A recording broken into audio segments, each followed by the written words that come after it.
And today I'm going to talk with you all together about how to capture value from digitalization and how to avoid the commoditization gap while producing products. Actually, I was preparing for this webinar, and I thought, and I did this content, and I thought. Started counting how many my colleagues contributed to the research that I'm going to present this hour, and I'll calculated about 15 colleagues who've been part of this presentation, who've been contributing to some research, data collection, and other things which I'm going to present to you today.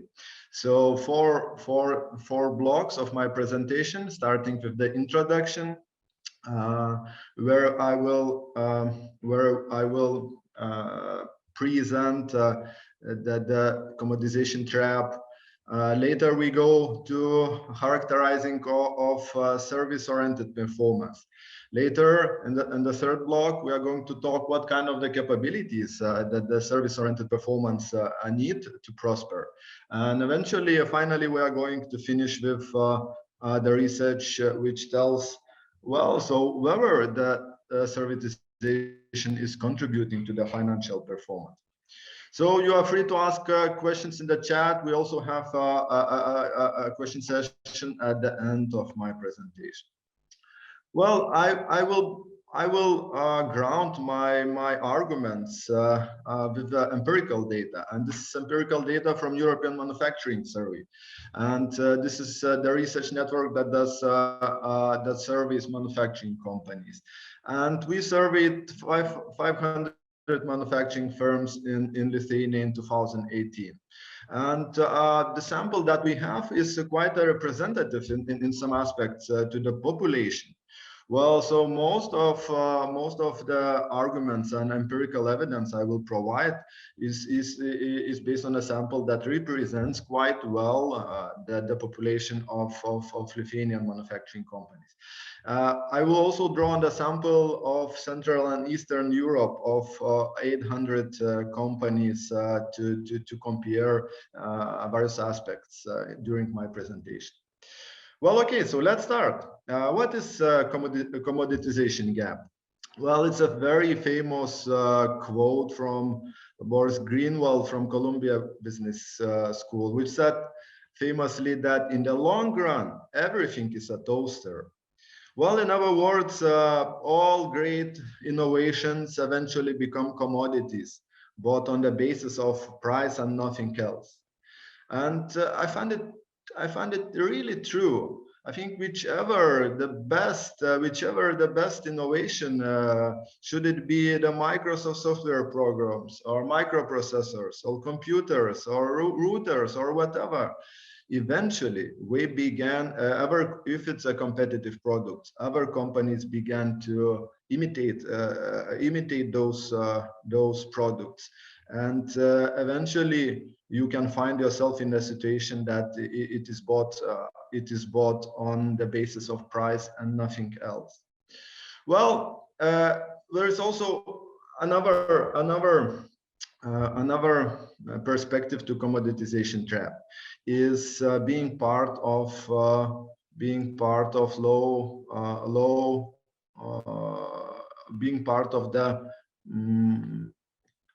low value creating contract manufacturing. The manufacturing is usually segmented in different groups according to our R&D intensity in those sectors. So it's segmented usually into the high tech and medium tech and low tech sectors. So you see here the Lithuanian situation from 2010 to 2019, and actually we started as heavily in the low tech sectors. These sectors are shrinking a bit. The medium tech and high tech sectors are expanding a bit through 10 years. However, still we quite path dependent in some sense. And what's happening if you are mostly concentrate in low tech sectors and contract manufacturing? Everyone knows this slide. It's a legendary one. So it's Apple profits distributed according to different suppliers and types of activities. So if you are a low cost contract manufacturer, and other companies don't recognize you and select you on the quality price basis, so you end up with 1.8% of the profits from the final products, from the consumer products. And this also means that with so low margins, your productivity becomes quite low, as we have in the case of the countries in which low tech contract service are dominating. Well, then the productivity becomes a part of something about a half of our countries.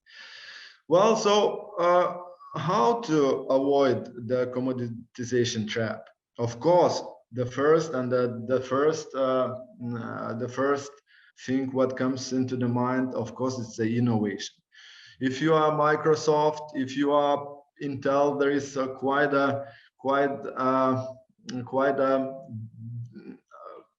different alternatives for you to start innovating and trying to be in the front of your competitors.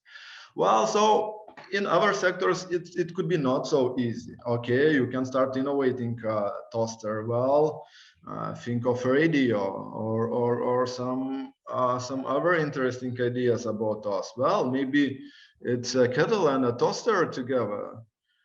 The second pathway to avoid the commoditization trap is trying to segment. You can start producing toasters for the restaurants, toasters for the airplanes, or whichever other segment.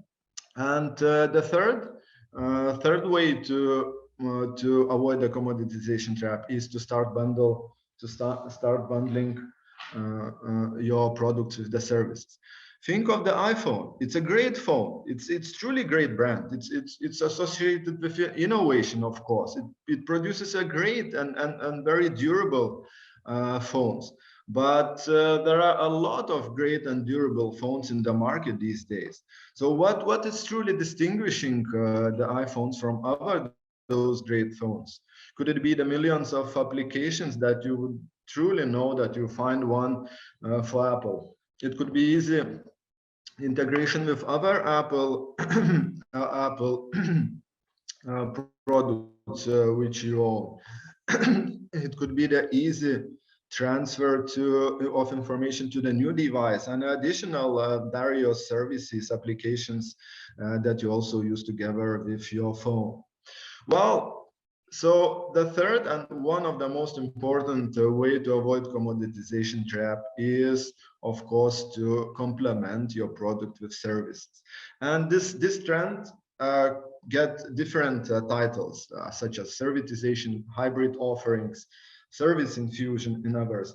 But in essence, what it means, it's a shift of product firms from developing, manufacturing, and selling products to innovating, selling, and delivering services. Every sector, every trend has their role models. Those companies that we try to imitate. Think of Lean and Toyota. This is the role model of the Lean. So in the servitization area, maybe the best known role model, ideal type, as we call it, it's a Rolls-Royce Aviation.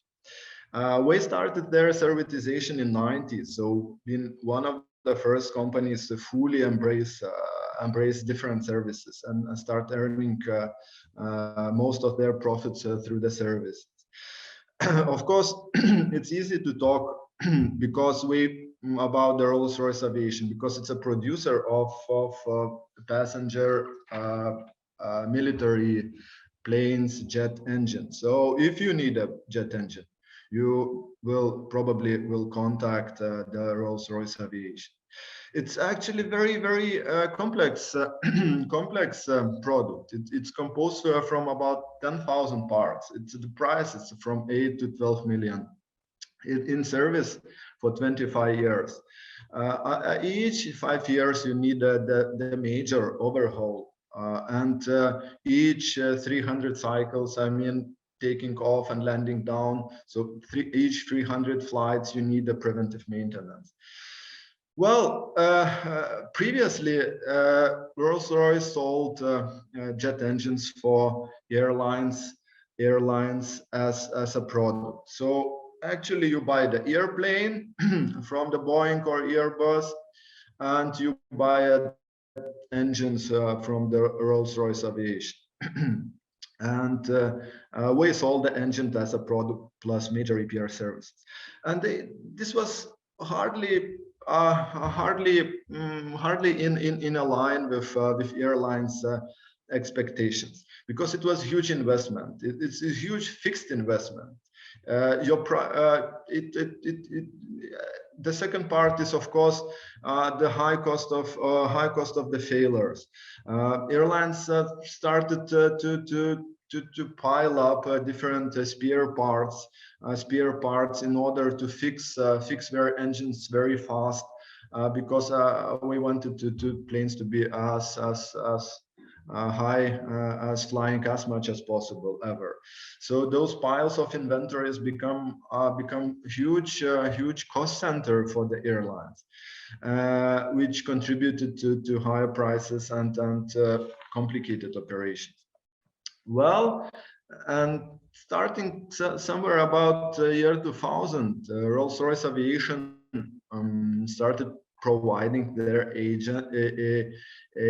engines as a service. Companies would pay Rolls-Royce Aviation for the power by the hour. It means how many hours the planes were flying. Well, also Rolls-Royce Aviation proposed them, complemented this power by the hour approach with installation, maintenance, and take back services. It was hugely well accepted by the aviation companies, because we did not want it to be in the jet engines maintenance business. We wanted to be in the flying passengers business. The phase 2 for Rolls-Royce Aviation was marked by their slogan, "No maintenance events outside of the home airport." It means that, well, okay, we started decreasing the cost of the maintenance as much as the possible, in order the engines would be functioning so well that there would be any possible unexpected breakages of the engines. We're trying to expand the sales network all over the world, been optimizing the spare parts inventory, opened a service operation center. The services started to be a separate department from the manufacturing operations. Eventually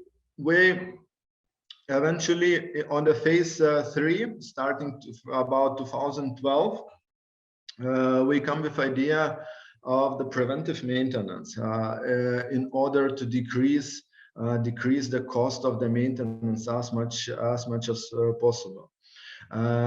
Because each of the engine is equipped with about 100 of sensors, which are streaming the data directly during all the operations, so we can identify the anomalies and identify engine failures in the early stage. But this was also not enough for them, because those anomalies been depending on where the plane flies, because the depreciation of the engines, if the plane flies over the desert or over the of the north of the world is very different. So we started creating the digital twins of each jet engine. What it means, after the producing the jet engine, each jet engine is a standard, but as well as a unique one. During the test, we built a computer model of each engine, a unique computer model of each engine we produce. We also, after the selling the engine to the airplanes, we've been collecting about 40 variables. So where is the engine is flying, over the deserts or in other areas, high or low, and so on and so on. So based on these 40 variables, we've been able to even more precisely to predict how the engines would depreciate over the period of 25 years, and would identify the coming defects in the very early stage of their emergence. Of course, also we've been providing the consultation of clients in real time regarding operation of the engine. Later, as we collected a lot of data, because we've been operating those engines, not the airlines, we started consulting clients regarding fuel savings and similar. Well, now we sell 70% of their planes based on this power by the hour service approach. Of course, it's a jet engine producer, and some services could not be possible for our companies. However, the extent of the servitization is also very wide. You see on the slide very different services that could be provided for your buyers, such as services supporting product, or services supporting your customer's process, such as training, consulting, and others. You can also start providing services on so-called adopting the service-oriented business model,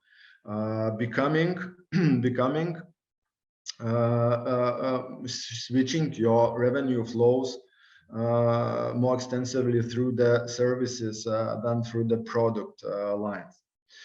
Well, the extent of the servitization could vary, but for example, think of the Rolls-Royce Aviation, and actually their extent of the servitization, it's truly high. We are providing almost all the services that you saw in that slide for their customers, while innovating, selling, and delivering engines.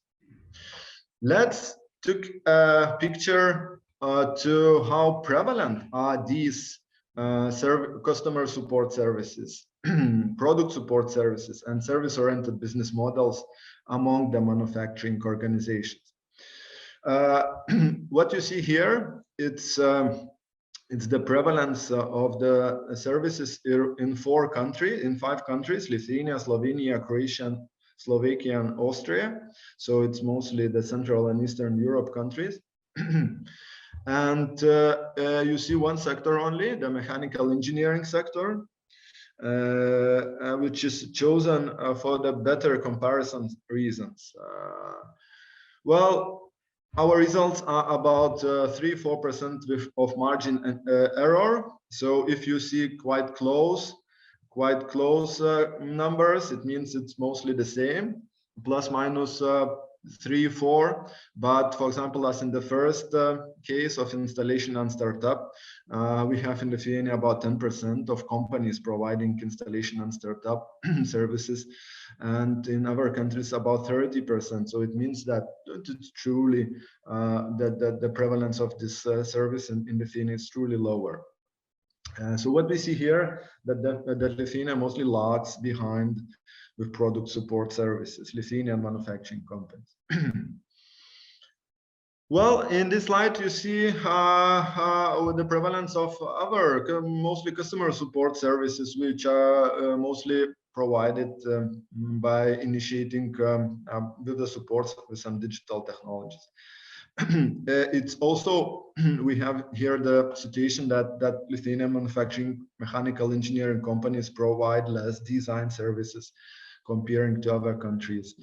Only 14% have a useful website. Only 3.5% provide the website-enabled product or other configuration services. Regarding the service-based business models, the situation is a bit more mixed. Is a bit more mixed, and you see a very different situation across countries, which of course reflect a bit the history and the context of those companies. Now let's look how the services, who provides more services, small companies or the big ones. So what would you guess? The small companies or the medium or the big ones are that more extensively provide services? Well, our analysis of 500 manufacturing organizations in Lithuania reveals that there is no difference. Everyone was, and we've been expecting that the big companies would be better positioned in the provision of services. But we don't see this trend. We see that mostly very different size companies provide services, and there is no statistically significant difference. There is a dependency that the engineering companies provide extremely more extensively provide services comparing to other sectors. There is also important difference that those companies that customize products, we tend to provide more services for customers comparing to those companies that produce more standard products for their customers. Well, so finishing up the first part, I would summarize that the servitization is, of course, one of the most potential means to avoid the commoditization trap. Then products became commodities bought on the basis of price. We also see that there is a vibrant market of services, especially if we track the engineering companies which produce electromechanical products, which are a bit easier to connect comparing to other products. And we also can conclude that the services are not associated with size, the provision of services. We tend to be prevalent in engineering sectors and within the companies producing and customizing products for their customers. Well, summarizing that, let's go and let's look at the service-oriented company, how it looks like, how it could be distinguished from the other companies that are also prevalent in the global manufacturing sector, for example, lean and agile companies. Well, I will use the concept of the template of organizing, which usually the closest synonym could be an ideal type. Of course, there are a lot of role models, there are a lot of organizations that are imitated by other organizations. Scholars are trying to capture those ideal types, to characterize those ideal types, because we expect there are a lot of imitation later of successful ideal types of the companies among other followers. So these ideal types or templates of organizing are usually characterized by the goals, practices, and resulting performance capabilities. So let's now talk about the lean, agile, and service-oriented templates of organizing. Those that know lean and lean movement know that the goal of the lean template is to provide customers with goods and services that satisfy customer requirements in a low-cost manner through the elimination of waste. There are different practices associated with the lean, and to become lean, you have to implement these practices. You have to practice these practices on continuous basis. And if you follow the goal, if you practice these organizational methods, you can expect that your performance will be characterized by high quality and low cost. And of course, the notable examples is like a Toyota as the most famous one. If you think of the agile template of organizing, the goal of the agile template of organizing is providing customers with goods and with enough variety and customization that nearly everyone finds exactly what we want. There's also a bundle of practices that are associated. So if you want to become an agile company, you would consider these practices because they are associated with the agility.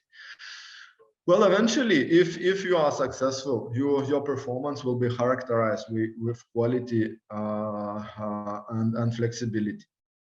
And notable examples are such as Zara and Dell. Finally, we have the service-oriented template of organizing. And the notable examples, for example, the Rolls-Royce Aviation that I previously told you about.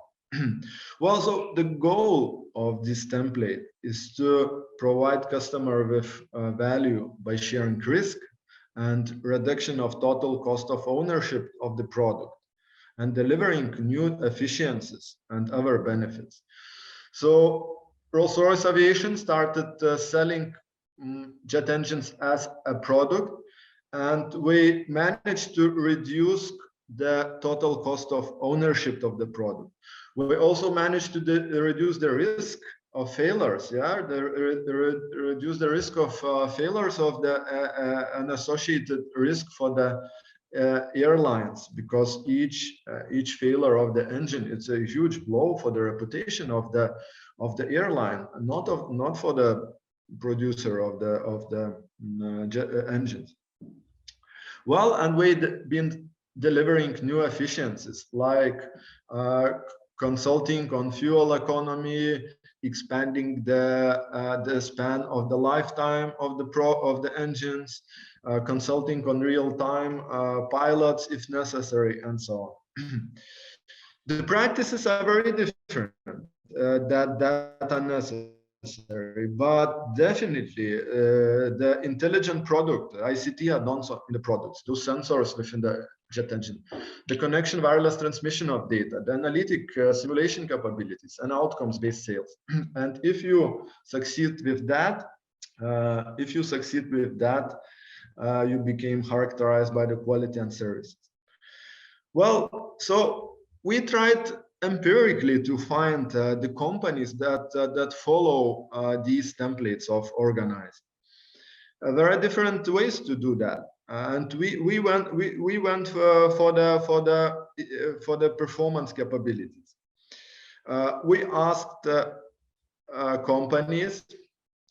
asked companies how well we are performing compared to competitors in terms of cost, flexibility, service, and digitalization. And then, of course, and some companies are better, some companies are worse, and then we used the cluster analysis method and clustered 500 companies, taking into account their cost, flexibility, service, and digitalization performance. We've been able to identify as clusters of lean performance, service performance, and agile performance in relation to each other.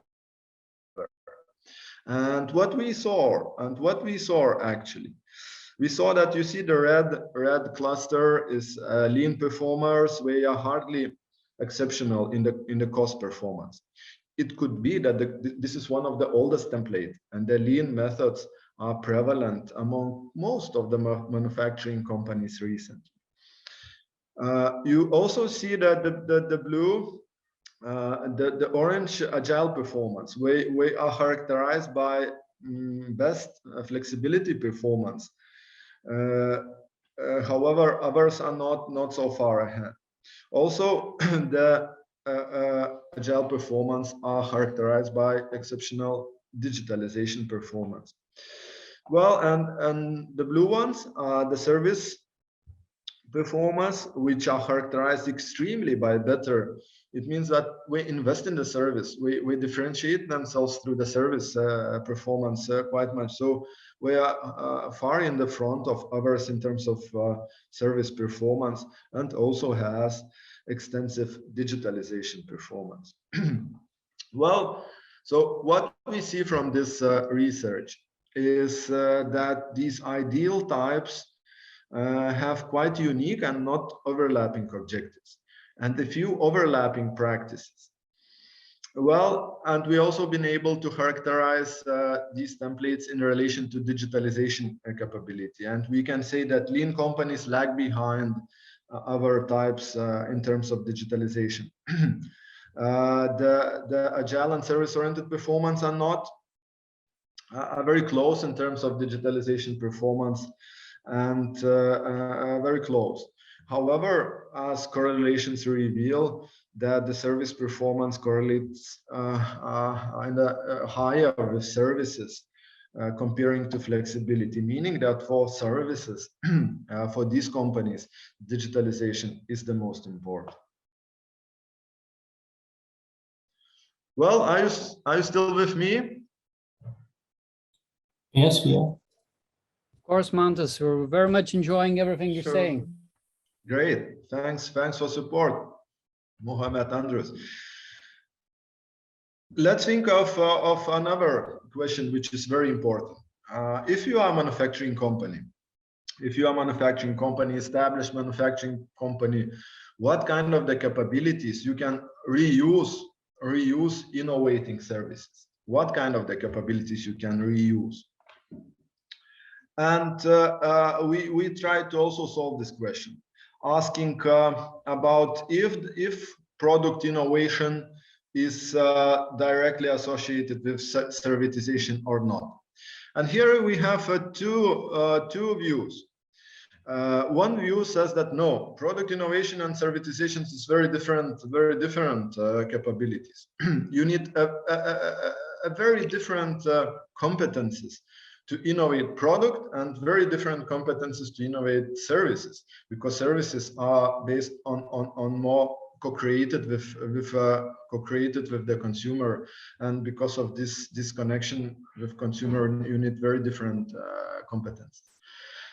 So, secondly, innovation, product innovation and service innovation compete for the same resources. And this could be a case of some kind of the conflict in the companies. Later, the joint deployment of service departments, product innovation departments, increase in coordination costs. Also, the certain types of product innovations could reduce the necessity of serviceability. Again, it's conflicting things. Well, so one of the dominant approach is that product innovation does not contribute to the servitization directly. However, it contributes indirectly through the digitalization. Well, the other approach says, okay, this was what we agree, that the product innovation contributes to servitization through digitalization. However, there is a direct link from product innovation to servitization as well. And the arguments of this group of the scholars is that these conflicts are usually only short-term conflicts. They will be in the short term. However, in the long term, you could expect more consistent coordination among service and product innovation teams and departments. Exchanging information, which could enable more valuable and easier to serve products to be designed. It could also result in improved products. Well, we have two very different approaches, and we initiated the empirical test using the 500 manufacturing firms in order to solve this contradiction. Does product innovation has a direct effect on servitization or it doesn't have? Well, what we see here that it's definitely product innovation is important for the digitalization, and digitalization is very important for the servitization. And there is an indirect effect of product innovation on servitization. And what we also see that there is no direct association of product innovation and servitization. However, other path coefficients are rather stable, indicating that these relations are non-spurious and we could trust these relations. What we revealed that actually there is that digitalization mostly mediates the relationship of product innovation to servitization. And I was thinking of this research and empirical test. I was truly remembering the Norwegian company ADAX, which has a manufacturing facility in Lithuania. So in Lithuania, in Panevėžys, we produce the personal the heaters, personal heaters. You just plug it to the socket and you heat your home. Well, so we have a huge plant in Panevėžys producing these heaters, electric heaters. And I was in 2015 in some consultations in that company, and I was asking them why you are not introducing the connected heater. It seems so obvious. Why shouldn't you connect the heater? Oh, we said we are not ready. We are not ready. Well, finally. In 2017, we introduced the wireless thermostat, which you can put it on the top of the heater, and it becomes connected one. Previously, we also had a thermostat, digital thermostat, and this thermostat had some sensors, but no wireless connection. Well, based on this wireless thermostat, we start providing. We created an application where you can, of course, you can regulate your heater with the application. You can see some statistics. You can see the statistics and the patterns more with some statistical insights in the Internet of Things platform where we've been providing the data. So you can log in and to check your statistics and so on and so on. We're also working with other services, specifically integration with various virtual assistants, integration with electricity providers. This is going to be quite important because the electricity providers could charge you a different price depending either you heat at night or at day and so on. We're also working with integration with smart home systems.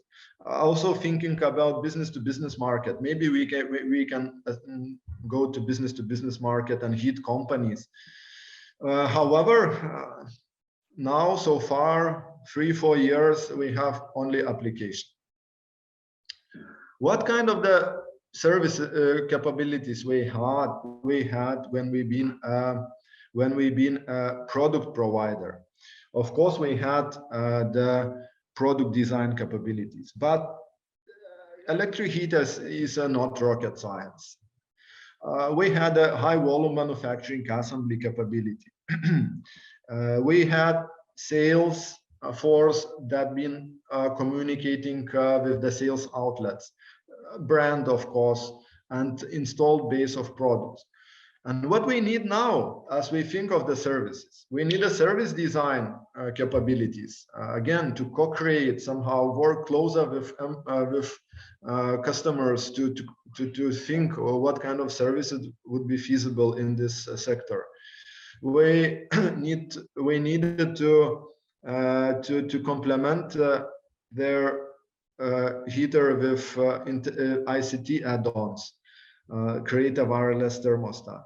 We need to transmit and store the data from all these heaters somewhere. We need IT integration capability. Again, analytic and simulation capabilities, and so on. So what we can reuse? What we can reuse from those ones that we had as product providers? Well, these ICT add-ons, we already had a digital thermostat. So now we just complemented it with wireless capabilities and created a wireless thermostat. This is very good. This was very easy, and we reuse that. And also what we have a huge presence in the market, because customers just need to switch from the digital thermostat to the wireless thermostat, and we have a connected heater. We don't have to change all the heater. We don't have to change all the heater. So the installed product base could help them to scale up services faster. But all other capabilities need to be created. Well, so to summarize the third block that we are talking about, we find that actually the servitization capabilities are rather unique, and that digitalization is very important here. It's very important here. Well, if you would decide as a company to start Servitize, there is then two options for you.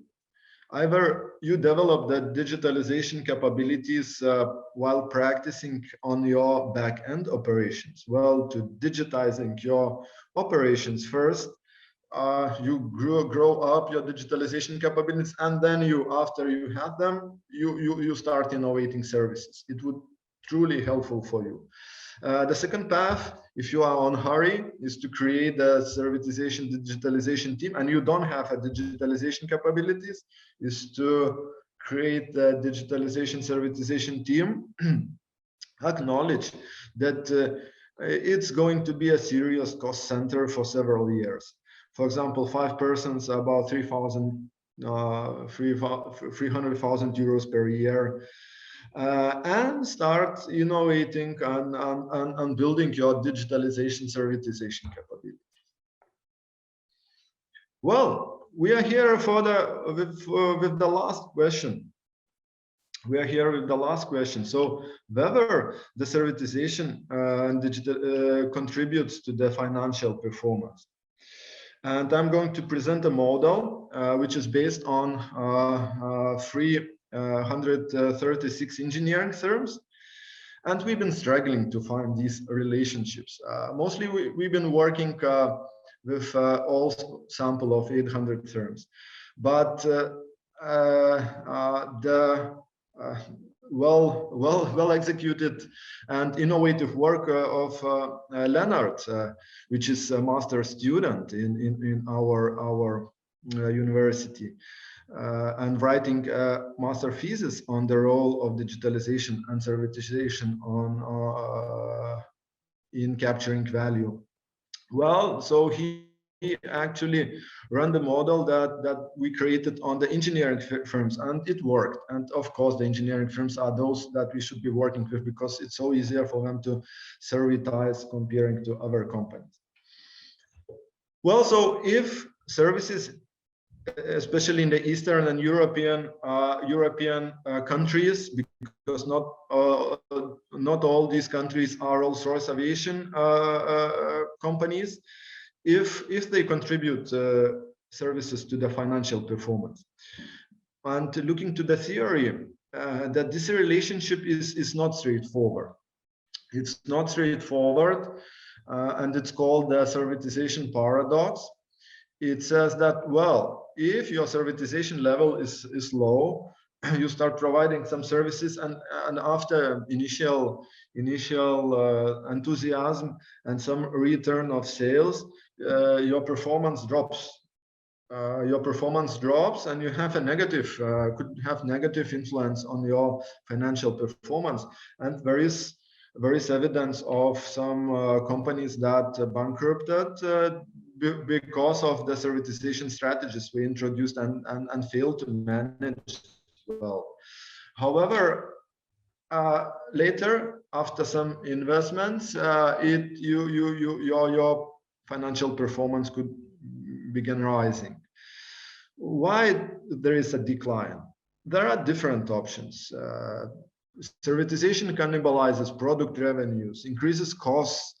There are a lot of serious issues with scaling of sales, creating a service network, creating the capabilities, difficulties with customization at scale, complex pricing models which you can fail and eventually negatively affect your performance. Well, some scholars say that it could become positive after services start making 20-30% of total revenues. Also, that the extent of the servitization important. If you provide only simple product supporting services, it's not beneficial financially. But if you servitize and start providing the complex customer supporting services, it began positively affecting your financial performance. We together with Leonard created this model, and it's about the three types of digitalization, 2 types of the product servitization, and 3 measures of financial performance. So let's look about the empirical results. Whether the digitalization and servitization affect the performance.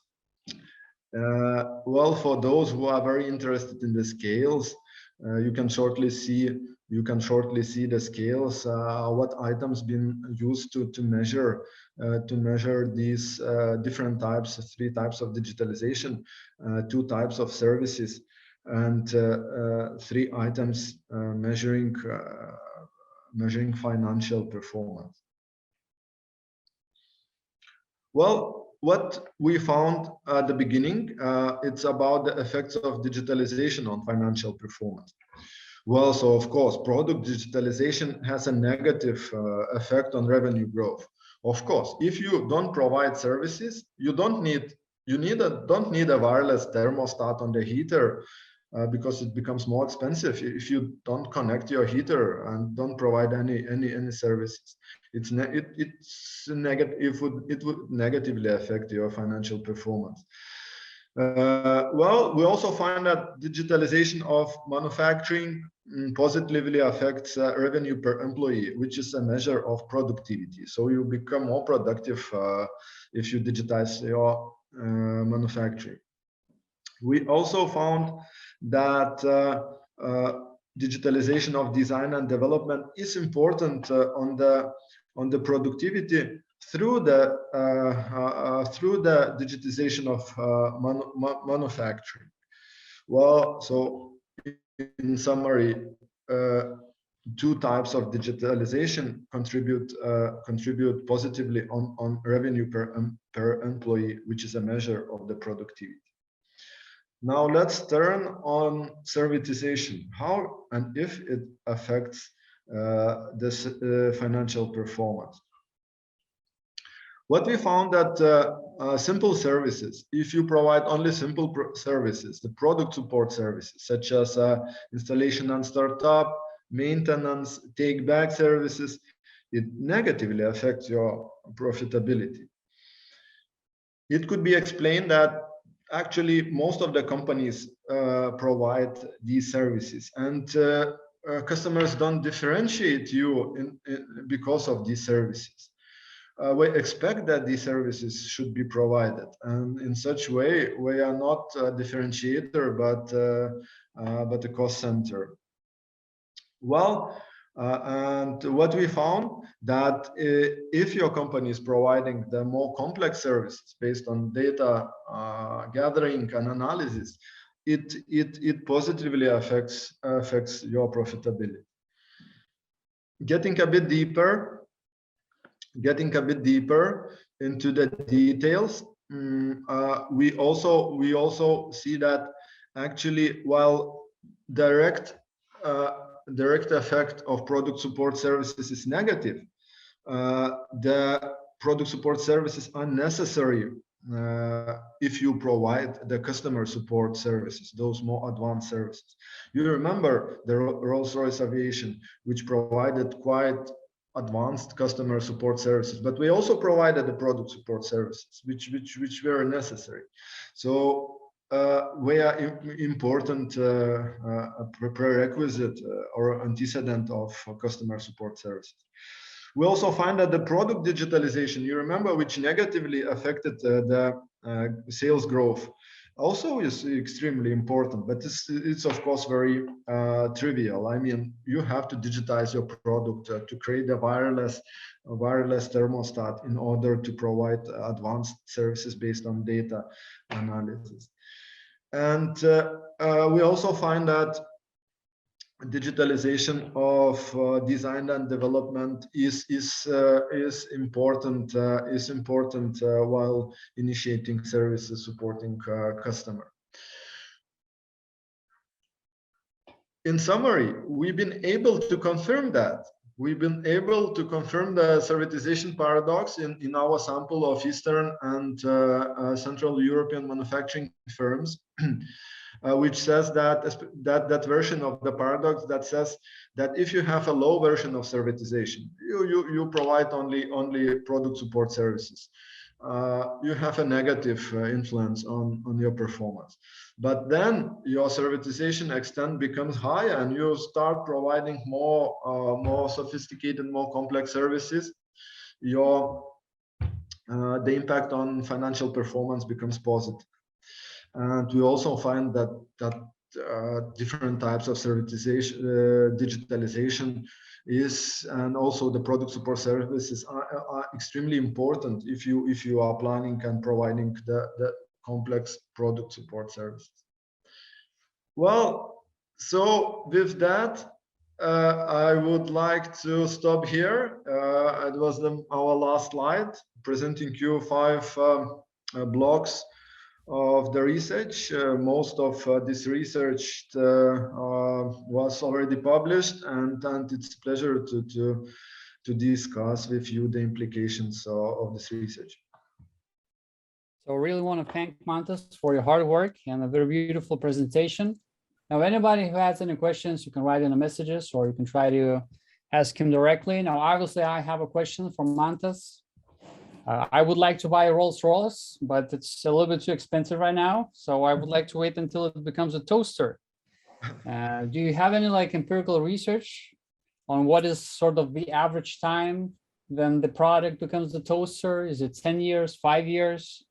Is there some sort of maybe empirical numbers? No, I don't have. I can only guess. It depends on the complexity, I guess, of the product. It depends. The more complex products, the more ways to innovate. The more ways to innovate around it, and you can differentiate yourself longer through the innovation. And the more simple product and satisfies the particular need, the faster it could become a commodity. So I guess that, Andrews, it's very, very dangerous for you to wait for the Rolls-Royce to become a commodity. I mean, right. You should find a job or something better. All right, thanks, Mantas. Manuel, I see you have, or Mohammed. I think Mohammed was first. I think it was Mohammed first. All right, Mohammed, please go ahead. Thank you very much, Mantas, and Andres. Really great presentation and really informative for me, especially for my PhD as well. I mean, my topic is related to the innovation capabilities, as you know. So my question is, I have 2 points to clarify. That can we take digitalization as a capability for innovation or capability to innovate? Number one. And number two is, I do agree, 100% I agree that we as an innovator should avoid the commoditization trap. However, I've read in the literature that innovation or technological innovation is done, or the purpose is to realize in some sort of product or which leads to commoditization, or which we can see as commoditization, and only commoditization can give the profits or the income, or can generate income for the firm, which is the ultimate goal of the firm. So like how we can avoid in general this mindset that, okay, innovation for commoditization or commoditization for innovation, or the sole purpose is commoditize. The sole purpose of innovation is much focused toward commoditization as it brings financial benefits, because it's the primary goal for the business. So these 2 points I have. Digitalization as a capability to innovate. Well, it's serious 2 points. And talking about the first one, well, we of course can talk about digitalization capabilities as such, which are possessed or not by the companies, and the digitalization capabilities could be extremely varied depending on the digital technologies the companies adopt, and the affordances of digital technologies complement each other, constituting digitalization capabilities, which later could support very different other organizational capabilities related with the product innovation, or with manufacturing, or with servitization, or whichever. So in essence, I find these are, while important engineering capabilities, associated with all other many different ones, organizational capabilities. All right, is that a sufficient answer, Mohammed? Yeah, I guess so. I got something. Yeah. All right, Manuel, you have a big smile on the face. Please give a good question. I'm always smiling. I don't think it's related with the question, but it's actually it's really close to what Mohammed just asked. Thinking about the innovation in product, you present some interesting findings when you say that product innovation is not directly linked with the digitalization trend or transition. And this is something interesting, very interesting, because, for example, in the latest studies linked with circular economy, we have pretty similar trends regarding circular business models. So they are not directly linked with innovation process, but mostly with imitation of other business models. Is this something similar happening with digitalization? Are there more, the drivers are more linked with imitation from other processes rather than innovation of the product? Actually, no. You have to be very specific. If you talk about this relationship, you have to be very specific. So what we've been testing, so whether the product innovation capabilities are directly associated with the servitization capabilities. And as I mentioned, there are 2 approaches, that these 2 capabilities are complementary or non-complementary.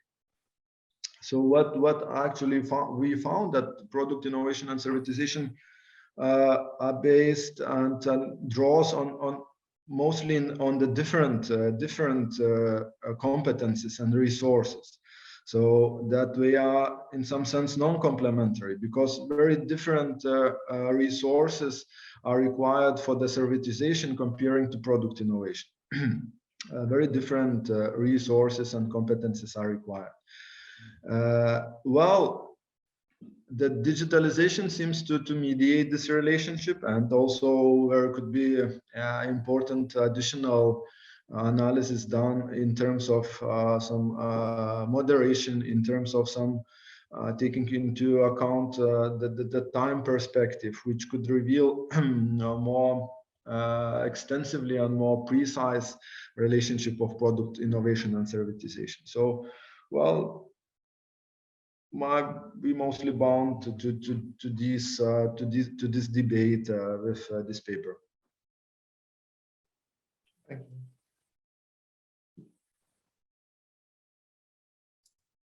All right, I don't see any questions in the chat. If there's nobody else. Yeah, one point I would like to. All right, go ahead, Mohammed. Yeah, thank you very much. On this, from the very same slide, mentioning that the product innovation processes and capabilities, they are different. So product innovation capabilities are more related to that particular category of product which the firms are offering. Is it what I mean understand? Is it correct? And what other capabilities are suitable to have for a firm in order to innovate, or the innovation capabilities in a way, in a nutshell? What capabilities do you think are critical for innovation, or the innovation capabilities to which we can call them?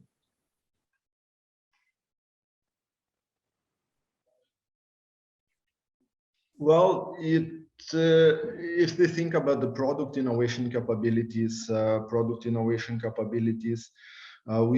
we talk about that R&D related capabilities, as well as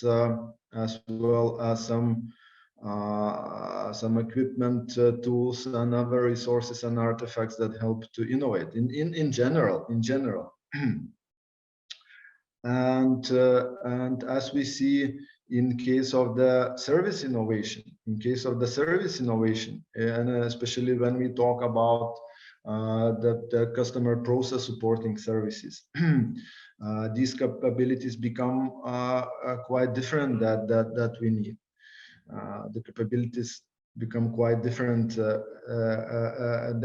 we should develop once, and those capabilities become based on some intelligent product, developing intelligent products, creating the connect and data transmission and storing capabilities, creating analytic and simulation capabilities in order to provide some insights on collected data. And these seems that these servitization capabilities that enable servitization could be extremely different from those that draw that product innovation draws on. Thank you very much. All right, so I guess this was the last question. As to wrap this up, I want to thank everybody that participated. Please check out, there are going to be more webinars monthly. And yes, see you soon, and have a nice day. Have a nice day. Thank you. Bye. Bye. Have a nice day.